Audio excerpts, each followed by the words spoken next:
বিসমিল্লাহির রহমানির রহিম। প্রিয় শিক্ষার্থীরা, জাতীয় বিশ্ববিদ্যালয়ের এই অনলাইন ক্লাসে তোমাদের সবাইকে স্বাগতম। আশা করি তোমরা সবাই ভালো আছো। করোনাকালীন শিক্ষা কার্যক্রম চলমান রাখার স্বার্থে জাতীয় বিশ্ববিদ্যালয়ের উদ্যোগে এই অনলাইন ক্লাসে সংযুক্ত হতে পেরে আমি আনন্দিত। সবাইকে স্বাস্থ্যবিধি মেনে চলার আহ্বান জানাচ্ছি। আজকের এই কোর্সটি যারা ইসলামের ইতিহাস ও সংস্কৃতি বিষয়ের সম্মান তৃতীয় বর্ষের স্টুডেন্ট তাদের জন্য যে কোর্সগুলো নির্ধারিত রয়েছে সেই কোর্সগুলোর মধ্য থেকে বিশ্ব সভ্যতার ইতিহাস, যার কোর্স কোড 2316-13, এই কোর্স থেকে গুরুত্বপূর্ণ কয়েকটি টপিক নিয়ে তোমাদের সাথে আমি কথা বলবো। তোমাদের সাথে এই গুরুত্বপূর্ণ কয়েকটি টপিক নিয়ে কথা বলার পুরোটা সময় জুড়ে আমি তোমাদের সাথে আছি। আমি মোহাম্মদ ইমামুল ইসলাম কাজল, প্রভাষক, ইসলামের ইতিহাস ও সংস্কৃতি বিভাগ, খুলনা সরকারি মহিলা কলেজ, খুলনা থেকে। আজকের এই আলোচনা শেষে আমরা যা জানতে পারবো তা হলো হেলেনিস্টিক সভ্যতা কী, হেরোডোটাসের পরিচয়, অ্যারিস্টোটলের পরিচয়, সোফিস্ট কারা, এবং সর্বশেষ যে টপিকটি সম্পর্কে ধারণা পাব সেটি হলো রোমান সাম্রাজ্যের পতনের যে কারণগুলো ছিল, সেই রোমান সাম্রাজ্যের পতনের কারণগুলো নিয়ে তোমাদের সাথে কথা বলবো। তো চলো আমরা আমাদের যে টপিকগুলো নিয়ে আলোচনা করতে হবে তার প্রত্যেকটি টপিক আমরা ধারাবাহিকভাবে জেনে নেই। আলেকজান্ডার কর্তৃক মেসিডন বিজয়ের পর প্রাচ্যের সংস্কৃতির সাথে নতুন ধরনের যে গ্রীসীয় সংস্কৃতি, এই দুই সংস্কৃতির সংযোগের মাধ্যমে নতুন একটি সংস্কৃতির উদ্ভব হলো বা যাত্রা শুরু হলো। যে সভ্যতা বা যে সংস্কৃতিকে বলা হচ্ছে হেলেনিস্টিক সংস্কৃতি বা হেলেনিস্টিক সভ্যতা। মূলত আলেকজান্ডারের মৃত্যুর পর এই সভ্যতা বা এই সংস্কৃতি ব্যাপকভাবে বিকশিত হয়। আলেকজান্ডার তিনি তার ক্ষমতায় থাকাকালীন অবস্থায়, অর্থাৎ তিনি প্রায় 336 খ্রিস্টপূর্বাব্দ থেকে শুরু করে 323 খ্রিস্টপূর্বাব্দ পর্যন্ত ক্ষমতায় অধিষ্ঠিত ছিলেন। এই সময়ে তিনি এই হেলেনিস্টিক সভ্যতার বিকাশের জন্য অসামান্য অবদান রাখেন।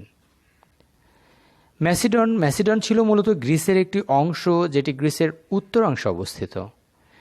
এই ম্যাসিডনের রাজা ছিল দ্বিতীয়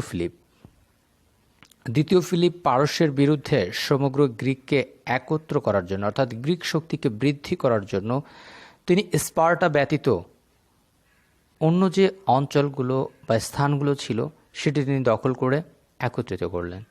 এমত অবস্থায় তিনি মৃত্যুবরণ করলে এই ম্যাসিডনের যিনি উত্তরাধিকারী হলেন তিনি হলেন আলেকজান্ডার।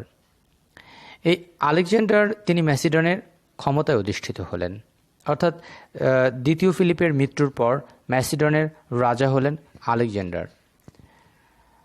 তার শিক্ষাগুরু ছিলেন অ্যারিস্টটল। তিনি খ্রিস্টপূর্ব 333 অব্দে এশিয়ার মাইনর এবং মিশরে অভিযান প্রেরণ করে এই অঞ্চলে তিনি তার আধিপত্য প্রতিষ্ঠা করতে সক্ষম হন এবং খ্রিস্টপূর্ব 326 থেকে 323 খ্রিস্টপূর্বাব্দ পর্যন্ত তিনি ভারতীয় উপমহাদেশের এদিকে বিয়াস নদী পর্যন্ত, অর্থাৎ পূর্বাঞ্চলে তিনি তার আধিপত্য প্রতিষ্ঠা করেন এবং এই বিশাল অঞ্চলে তিনি তার আধিপত্য প্রতিষ্ঠা করে তিনি চাইলেন গ্রিসে তার প্রশাসনিক যে কাঠামো সেটি এখানে সুষ্ঠুভাবে পরিচালনা করবে এবং একই সাথে প্রাচ্যে তিনি যে নতুন অঞ্চল অধিকার করলেন, এই অধিকৃত অঞ্চলে তিনি তার সুষ্ঠু শাসন ব্যবস্থা প্রণয়ন করবে। এই দুই শাসন ব্যবস্থার ক্ষেত্রে এক স্থানের লোকজনের সাথে অন্য স্থানের লোকজনের আসা যাওয়া, চলাফেরা, কথাবার্তা, ধর্ম, সংস্কৃতি, আচার ব্যবহার এগুলোর ভাবের বিনিময় ঘটবে, যার ফলে এখানে নতুন একটি ধারা প্রাচ্য এবং পাশ্চাত্যের সাথে মিলিত হয়ে একটি নতুন সংস্কৃতির জন্ম দিল, সৃষ্টি হলো। এই নতুন যে সংস্কৃতির সৃষ্টি হলো প্রাচ্য এবং পাশ্চাত্যের সাথে, এর মাধ্যমে নতুন একটি সংস্কৃতির সূচনা ঘটল। এটিকেই বলা হচ্ছে হেলেনিস্টিক সভ্যতা। এই হেলেনিস্টিক সভ্যতা গ্রিক আলেকজান্ডার যখন মৃত্যুবরণ করেছিলেন, তার মৃত্যুবরণ করার পরও খ্রিস্টপূর্ব 31 শব্দ পর্যন্ত এটি ভালোভাবে টিকে ছিল। মূলত হেলেনিস্টিক সভ্যতার যা অবদান, যা কিছু, সব কিছুরই অবদান বলা যায় এই গ্রিক আলেকজান্ডার। তিনি এই সভ্যতাকে বা এই সংস্কৃতিতে নতুন একটি মাত্রা যোগ করিয়েছিলেন। আর তার কারণে পৃথিবীতে আজও এই হেলেনিস্টিক সভ্যতা স্মরণীয় হয়ে আছে।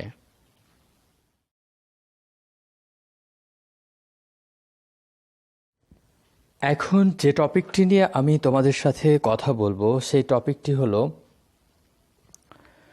হেরোডোটাসের পরিচয়, অর্থাৎ হেরোডোটাস কে ছিলেন তার সম্পর্কে কিছু তথ্য আমরা জানার চেষ্টা করব। ইতিহাস গবেষণা ও এর বিকাশের অন্যতম প্রাণপুরুষ ছিলেন হেরোডোটাস। তিনি সর্বপ্রথম মানুষের অতীত যে কাজকর্ম, কর্মকাণ্ড, তার উপরে বিশেষভাবে গুরুত্ব আরোপ করেন।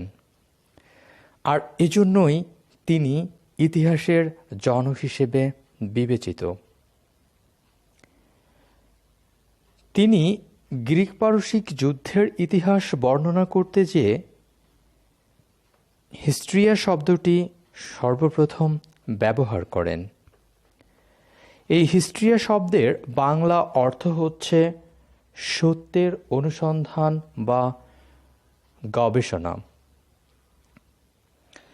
তিনি সত্যের অনুসন্ধান করেছেন এবং সেই অনুসন্ধান এবং গবেষণা করেছেন বলেই হেরোডোটাস ইতিহাসের জনকের যে মর্যাদা, সেই মর্যাদায় তিনি আসীন হয়েছেন। উৎস এবং তথ্যের অভাবে হেরোডোটাস সম্পর্কে খুব বেশি কিছু জানা যায়নি। তবে তিনি 484 খ্রিস্টপূর্বাব্দে হেলিকার্নেসাস নামক একটি শহরে জন্মগ্রহণ করেছিলেন, এটি জানা যায়। তার পিতার নাম লাইক্সেস এবং মাতা ছিলেন ড্রায়ো। আর পিতামাতা উভয়েই হেলেনীয় যে শিক্ষা দীক্ষা, জ্ঞান গরিমা, এখানে জ্ঞান গরিমায় খুবই সমৃদ্ধ ছিলেন। হেরোডোটাস জীবনের যে প্রথম দিক বা প্রাথমিক দিক যদি বলি, জীবনের প্রথম দিকে তিনি রাজনীতির সাথে সম্পৃক্ত ছিলেন। সে কারণে তিনি রাজা লিস্টামিসের সাথে একটি রোষানলে পড়ে যান এবং সেই রাজা লিস্টামিস কর্তৃক তিনি স্বদেশের যে ভূমি, সেই ভূমি থেকে তিনি বিতাড়িত হয়েছিলেন।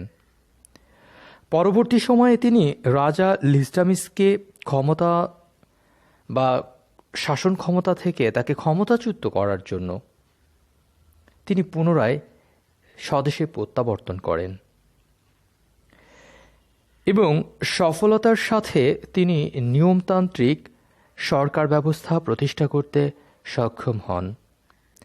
তিনি অত্যন্ত ভ্রমণপ্রিয় একজন মানুষ ছিলেন। জ্ঞানের সাধনায়, জ্ঞানের অন্বেষণে, জ্ঞানের অনুসন্ধানে তিনি বিশ্বের বিভিন্ন দেশ, বিভিন্ন স্থান, বিভিন্ন জায়গা তিনি ভ্রমণ করেছেন। তিনি দক্ষিণে মিশর, উত্তরে স্কিথিয়া, ভূমধ্য সাগর এবং ব্যাবিলন পর্যন্ত ভ্রমণ করেছেন। তিনি ভ্রমণ করে, জ্ঞানের অন্বেষণ করে, তিনি এই ভ্রমণ থেকে যে অর্জিত জ্ঞান, এই জ্ঞান তিনি ইতিহাসে সন্নিবেশন করার চেষ্টা করেছেন। তিনি সর্বপ্রথম নিয়মানুগ ইতিহাস গ্রন্থ রচনা করেছেন। এই নিয়মানুগ ইতিহাস গ্রন্থটি তিনি যে রচনা করলেন তার নাম হল ইতিবৃত্ত।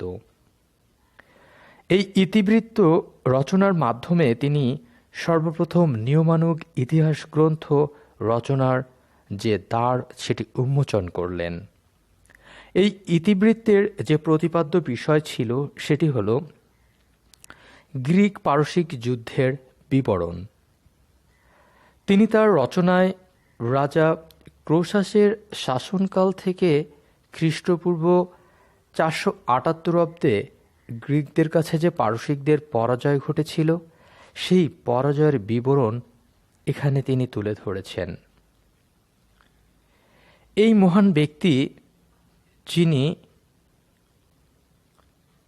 ইতিহাসকে অনেক বেশি সমৃদ্ধ করেছেন, ইতিহাসের গতি প্রকৃতিকে ত্বরান্বিত করেছেন, এই মহান ব্যক্তিত্ব 420 খ্রিস্টপূর্বাব্দে মৃত্যুবরণ করেন।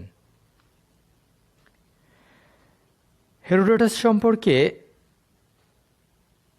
তার পরিচিতি বা ধ্যান ধারণা এটা প্রদান করে বা তিনি তার জ্ঞান গরিমা এগুলোর মাধ্যমে ইতিহাসকে যে একটি নতুন মাত্রা তিনি দিয়েছিলেন, আর তার জন্যই ইতিহাসে আজও তিনি স্মরণীয় হয়ে আছেন।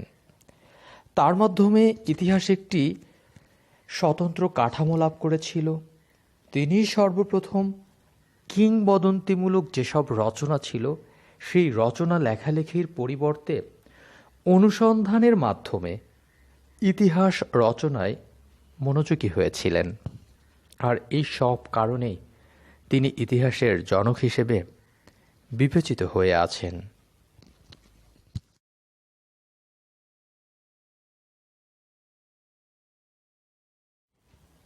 এখন আমরা যে টপিকটি নিয়ে কথা বলবো সেটি হলো অ্যারিস্টটলের পরিচয়, অর্থাৎ অ্যারিস্টটল কে ছিলেন তার সম্পর্কে কিছু তথ্য আমরা জেনে নিব।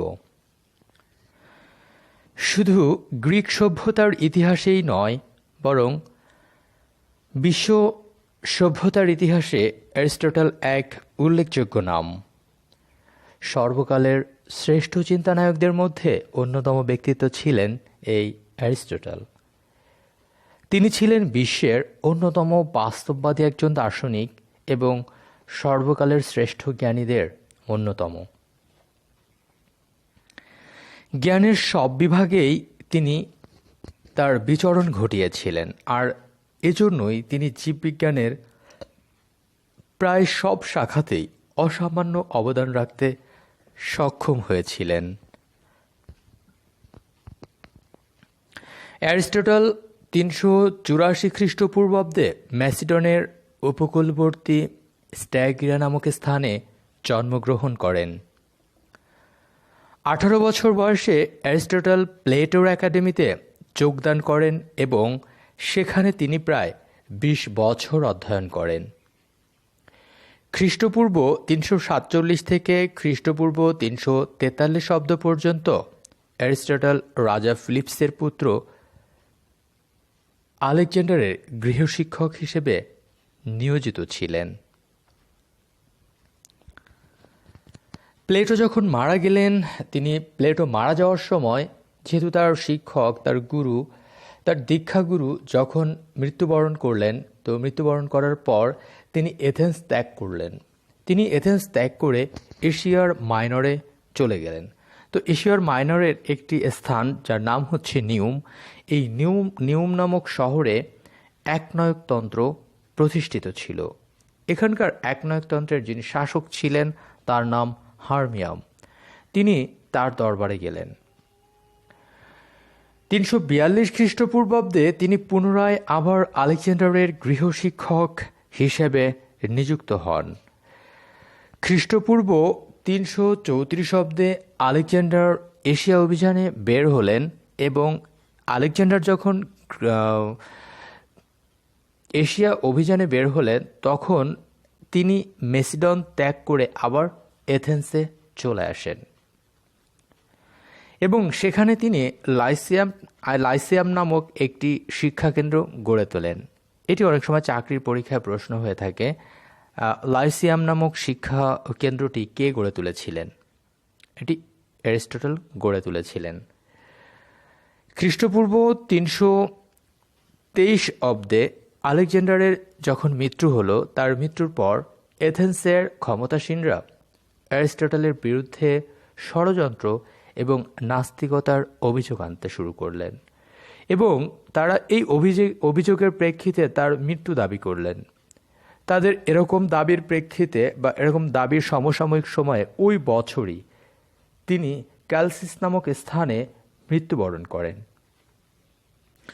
মহান এই দার্শনিক তিনি তার জীবদ্দশায় অনেক লেখালেখি করে গিয়েছেন। তার বিখ্যাত কিছু গ্রন্থ রয়েছে যেগুলো খ্রিস্টপূর্ব ৬০ থেকে ৫০ অব্দের মধ্যে বা এরকম সময়ের মধ্যে প্রথম আবিষ্কৃত হয়। তার যে রচনাগুলো রয়েছে, তার উল্লেখযোগ্য যেসব গ্রন্থগুলি রয়েছে তার মধ্যে the politics, the ethics, the logic, the constitution of Athens এই গ্রন্থগুলো বিশেষভাবে উল্লেখযোগ্য। তার এই গ্রন্থগুলোর জন্য এবং তার প্রতিষ্ঠিত যে শিক্ষাকেন্দ্র লাইসিয়াম এবং তিনি যুক্তিবাদী দার্শনিক ছিলেন, এই সব কিছুর প্রেক্ষিতে বিশ্ব সভ্যতার ইতিহাসে অ্যারিস্টটল এক অনন্য নাম হিসেবে প্রতিষ্ঠিত হয়েছে। অ্যারিস্টটল সম্পর্কে সবশেষে বলা যায় তিনি ছিলেন সর্বকালের সর্বশ্রেষ্ঠ একজন দার্শনিক। জ্ঞানের পরিসীমায় অ্যারিস্টটল এক বিখ্যাত নাম। জ্ঞানের এমন কোনো শাখা ছিল না যে শাখাতে তিনি বিচরণ করেননি। রাজনৈতিক ও সামাজিক দর্শনের ইতিহাসে তার পাণ্ডিত্য, তার জ্ঞান, তার অবদান অদ্যাবধি কেউ অতিক্রম করতে পারেনি। আর তিনি অ্যারিস্টটল, এক নামেই তিনি সবার কাছে পরিচিত।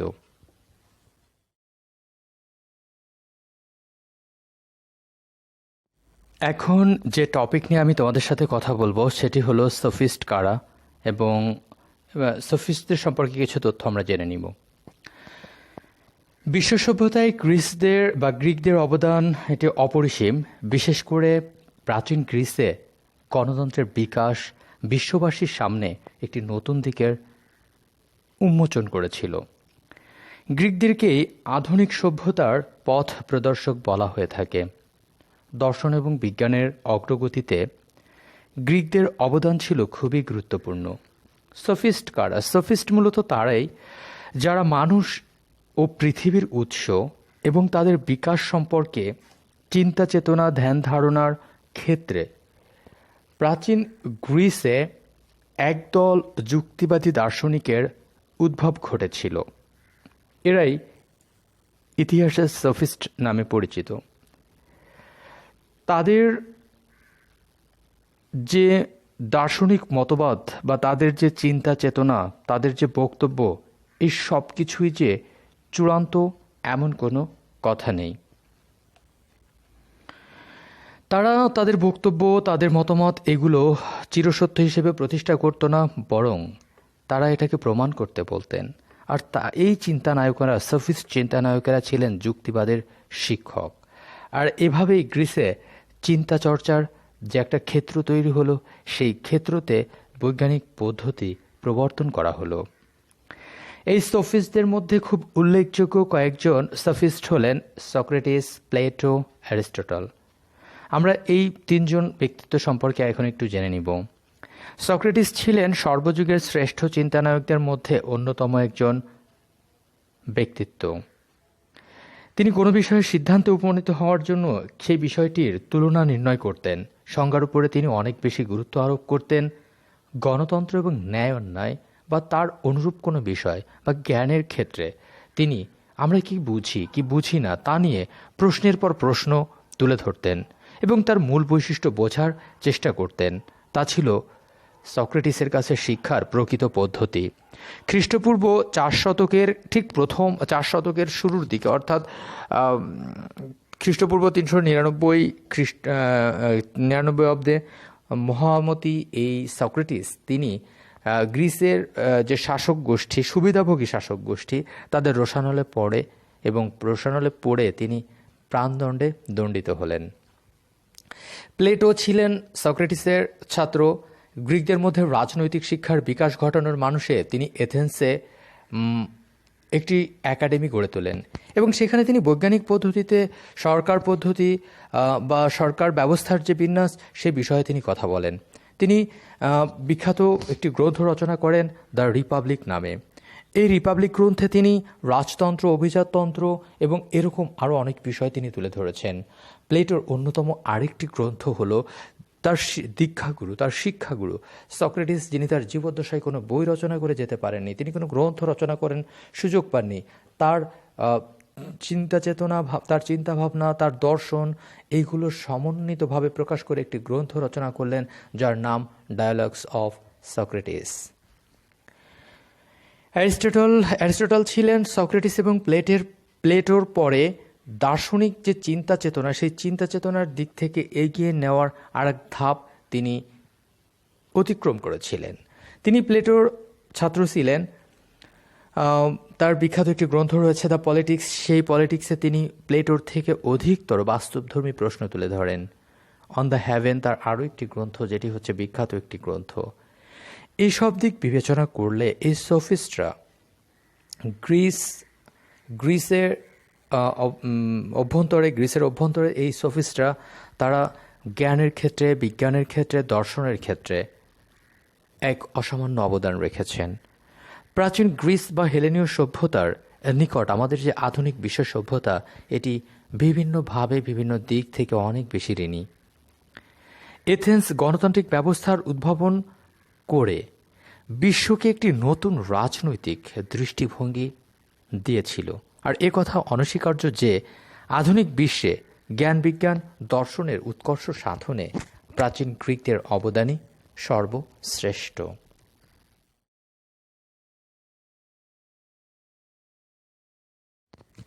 এখন আমরা যে টপিকটি নিয়ে কথা বলবো সেটি হলো রোমান সাম্রাজ্যের পতনের কারণসমূহ কী কী। তার আগে আমরা একটু রোমান সভ্যতা সম্পর্কে জেনে নিই। রোমান সভ্যতা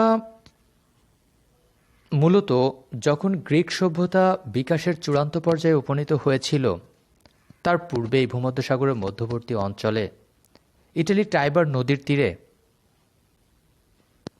উদ্ভব হলো এবং সেটিই রোমান সভ্যতা নামে পরিচিত। খ্রিস্টপূর্ব 8 শতকে ইটালি উপদ্বীপের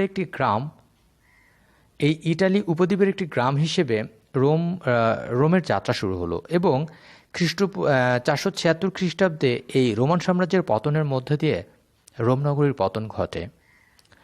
উত্থান এবং পতনের মধ্যবর্তী এই সময়কালের মধ্যে রোমানগণ প্রাচীনকালের একটি সর্ববৃহৎ সাম্রাজ্য প্রতিষ্ঠা করতে চেয়েছিল। এই সভ্যতাটি গ্রিসের স্বর্ণযুগের সমকালে যাত্রা শুরু করে পরবর্তী 4 দশক পর্যন্ত অব্যাহত গতিতে এগিয়ে চলেছে। প্রায় খ্রিস্টপূর্ব 2000 অব্দে উত্তর ইটালিতে ইন্দো ইউরোপীয় জনগোষ্ঠী বসতি গড়ে তোলে। এরা ল্যাটিন নামে পরিচিত ছিল, যদিও এদের ভাষা ল্যাটিন ভাষা ছিল। এই জনগোষ্ঠীরই একজন রাজা রোমেউলাস রোম নগরীর গোড়াপত্তন করেন এবং ধারণা করা হয় তার নাম অনুসারে এই নগরীর নাম দেওয়া হয় রোম। আবার রোমান কিংবদন্তি অনুসারে রোমেউলাস এবং রোমান্স, এরা এই দুই ভাই রোম নগরীর প্রবর্তন করেন। তবে খ্রিস্টপূর্ব 390 অব্দে গল থেকে আগত বার্বারদের আক্রমণে রোমের অধিকাংশ প্রাচীন নথিপত্র বিনষ্ট হওয়ায় প্রাচীন রোমের যে প্রকৃত ইতিহাস বা উৎপত্তি, সেটি সম্পর্কে সঠিক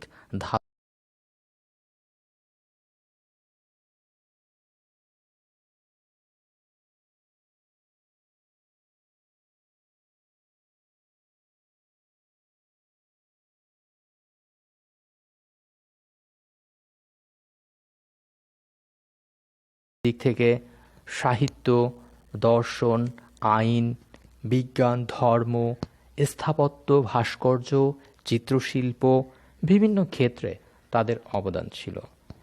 মূলত উত্থান এবং পতন এটি প্রাকৃতিক একটি নিয়ম। পৃথিবীর এমন কোনো সভ্যতা নেই যার উত্থান হয়েছে কিন্তু পতন ঘটেনি। অর্থাৎ উত্থান হলে তার পতন অনিবার্য।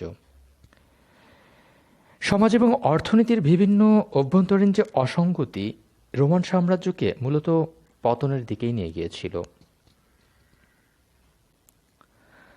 সামাজিক শ্রেণী বিভক্ত হলো, জাতীয়তাবোধের অভাব দেখা দিল, শাসকদের নৈতিক অধঃপতন হলো, সেই অধঃপতনে সৃষ্ট গৃহযুদ্ধ এবং সবশেষ বৈদেশিক আক্রমণে রোমান সাম্রাজ্যের পতনকে আরও বেশি ত্বরান্বিত করেছিল। তো এখন আমরা পয়েন্ট ভিত্তিক এই রোমান সাম্রাজ্যের যে পতন, সেই পতনের কারণগুলো আলোচনা করব। প্রথম, সামাজিক কারণ। রোমান সমাজ ছিল মূলত শ্রেণীতে বিভক্ত। অভিজাত, কিউরিয়ালাস এবং সাধারণ মানুষ, এই তিন শ্রেণীতে সমাজ বিভক্ত ছিল। তো অভিজাত, কিউরিয়ালস এবং সাধারণ মানুষ, এই তিন শ্রেণীর মধ্যে সমাজের শীর্ষে যারা ছিল তারা অভিজাত শ্রেণী বা সিনেটর শ্রেণী। অভিজাতদের পরেই ছিল কিউরিয়ালস। এই শ্রেণীর অবস্থান এই সমাজে মানুষ দাস এবং স্বাধীন নাগরিক দুই শ্রেণীতে বিভক্ত ছিল। দাসরা মনিবের বাসায় কাজ করত এবং স্বাধীন কৃষকগণ জমিদারকে করদানের বিনিময়ে ছোট ছোট জমি বা ক্ষুদ্র ক্ষুদ্র জমি তারা চাষাবাদ করত। বিত্তশালী লোকেরাই যাবতীয় সুযোগ সুবিধা ভোগ করত। এর ফলে সুযোগ বা সুবিধা বঞ্চিত জনসাধারণ রোমান সাম্রাজ্যকে টিকিয়ে রাখার ক্ষেত্রে তেমন কোনো আগ্রহী দেখায়নি। পরবর্তী পয়েন্ট হলো দাস প্রথা। রোমান সভ্যতা পতনের অন্যতম একটি কারণ ছিল এটি। গ্রিকদের মতো রোমান মালিকরা দাসদেরকে মানুষ বলে বিবেচনা করত না। তাদের মতে উৎপাদনের জন্য মানুষ, দাস, পশু এবং জীবজন্তু এ ধরনের মানুষকে তারা যন্ত্র হিসেবে ব্যবহার করত। পশুকে তারা ব্যবহার করত, জড়বস্তুকেও তারা এক কথায় মানুষকে তারা যন্ত্র হিসেবে ব্যবহার করত। রোমের অভিজাতরা রোমান নাগরিকদের আনন্দের জন্য দাসদেরকে সিংহ বা বাঘ এরকম প্রভৃতি যে হিংস্র জন্তু ছিল তাদের সাথে খেলা করতে বাধ্য করত বা তাদের প্রতিযোগিতায় লিপ্ত করত। রোমের এই যে অসুস্থ একটি মানসিকতা অভিজাত শ্রেণীর বা রাজার, এই খেলায় দেখা যাচ্ছে যে দাস বা পশুর যে কোনো একটি পক্ষের প্রাণ যেত। ফলে এসব কারণে দাসদের বিদ্রোহ শুরু হলো, যা এ সভ্যতা পতনের অন্যতম একটি কারণ। পরবর্তী যে পয়েন্ট সেটি হলো অর্থনৈতিক কারণ। রোমান সাম্রাজ্যের পতনের গুরুত্বপূর্ণ একটি কারণ এটি। বিশাল রোমান সাম্রাজ্যের অর্থনীতি ছিল মূলত দাসভিত্তিক, কৃষি নির্ভর। অর্থাৎ এই রোমে যে কৃষিকাজ করা হতো তার অধিকাংশ দাসদের উপর নির্ভর করত। কাজেই অনেকে বিনিময় প্রথায় ফিরে যায় এবং রোমান সভ্যতার যে পতন, অর্থাৎ কৃষকদের কৃষি কাজের জন্য যাদেরকে ব্যবহার করবে তারা কিন্তু বিনিময় প্রথায় ফিরে গেল। আর বিনিময় প্রথায় ফিরে যাওয়ার কারণে এই সভ্যতার পতনের পথ ত্বরান্বিত হলো। উত্তরাধিকার নীতির অভাব। রোমান সভ্যতায় উত্তরাধিকার নীতি ছিল না। ফলে নতুন শাসক নির্বাচনের সময় বা সেই ক্ষেত্রে প্রায় দেখা যেত রোম শাসনতান্ত্রিক সংকটের মুখে পড়ছে। 235 থেকে 284 খ্রিস্টাব্দে রোমে চরম অরাজকতা দেখা দেয়। এ সময় 26 জন শাসকের মধ্যে 25 জনই ঘাতকের হাতে প্রাণ হারায়। তো সব মিলিয়ে রোমে যে বিচ্ছিন্নতাবাদ এটি মাথাচাড়া দিয়ে ওঠে, যা রোমের পতনকে অনিবার্য করে তোলে। বৈদেশিক আক্রমণ। বারবার বৈদেশিক আক্রমণে রোমান সাম্রাজ্য ধ্বংসের দিকে পতিত হতে থাকে। 4th শতাব্দীতে মূলত থিওডোসিয়াসের মৃত্যুর পর রোমান সাম্রাজ্যের পতন হতে শুরু করে।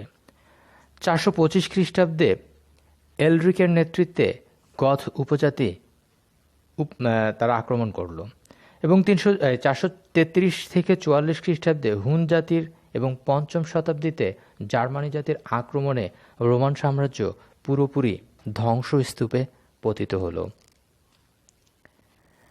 পরবর্তী যে পয়েন্ট সেটি হলো নৈতিক অধঃপতন।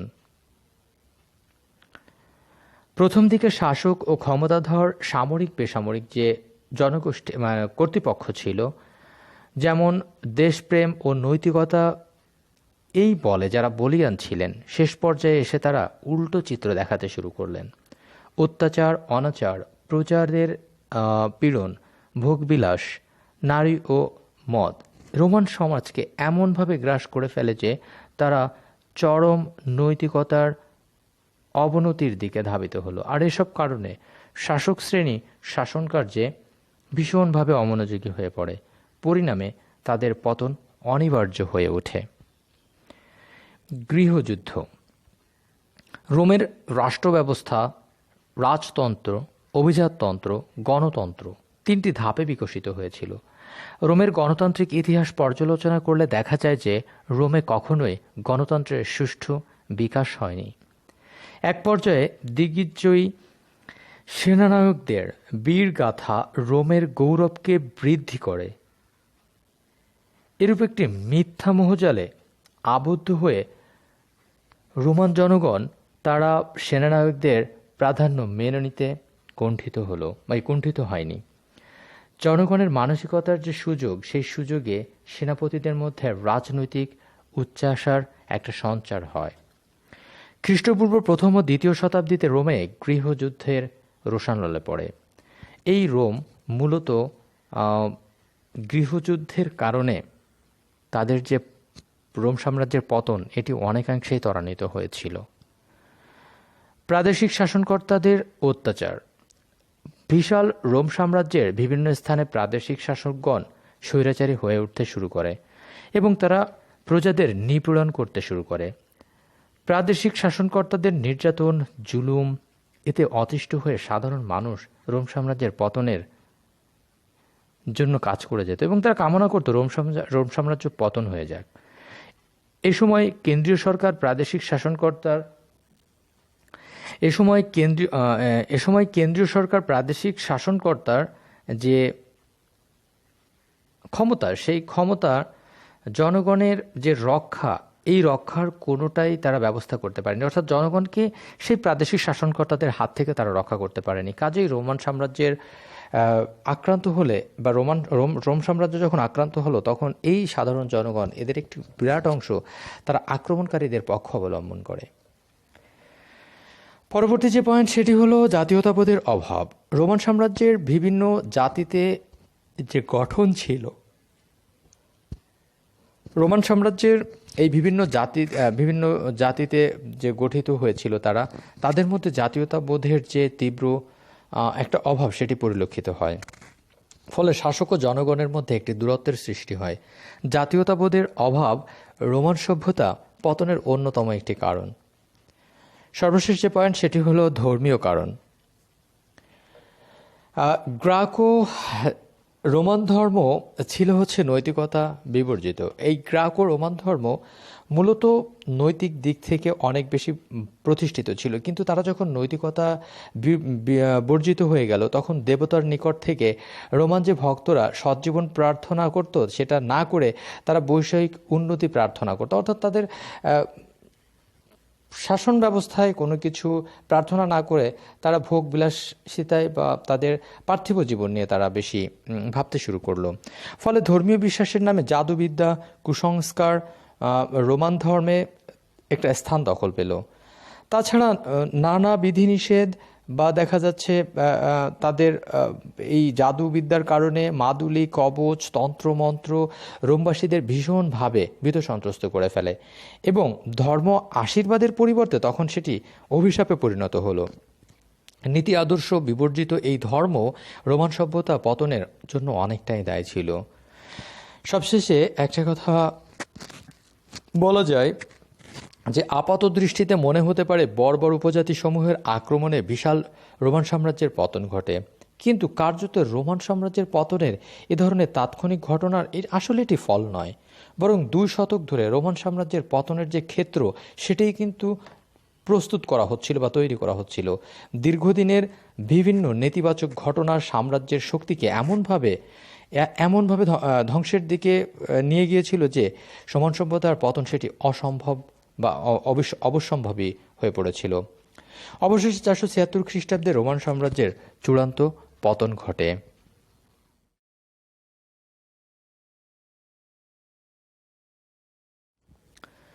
এতক্ষণ আমরা যে আলোচনা করলাম, সেই আলোচনার জন্য কিছু রেফারেন্স বইয়ের উল্লেখ করতে চাই। সভ্যতার ইতিহাস প্রাচীন ও মধ্যযুগ লিখেছেন ডক্টর আবু মোহাম্মদ দেলোয়ার হোসেন ও মোহাম্মদ আব্দুল কুদ্দুস শিকদার স্যার। বিশ্ব সভ্যতার ইতিহাস প্রথম ও দ্বিতীয় খণ্ড লিখেছেন শাহনেওয়াজ ও এ কে এম স্যার। মানুষের ইতিহাস বইটি লিখেছেন হালিম আব্দুল ও অন্যান্য। World history at a glance London এই বইটি লিখেছেন Rather and Joseph. World civilisation করাচির এই বইটি লিখেছেন রালফ অ্যান্ড বার্নস। তোমরা এই বইগুলো রেফারেন্স হিসেবে ব্যবহার করতে পারো।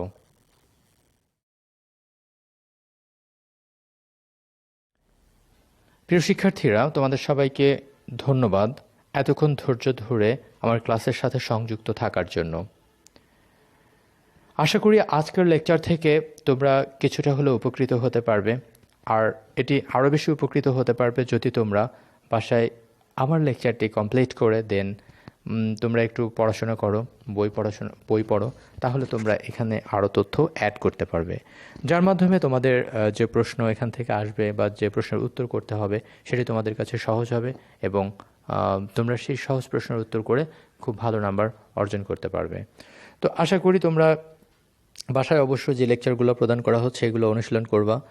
তো আগামী আবার নতুন কোনো একটি টপিক নিয়ে তোমাদের সাথে আবার দেখা হবে, তোমাদের সাথে আবার নতুন একটি টপিক নিয়ে আলোচনা হবে।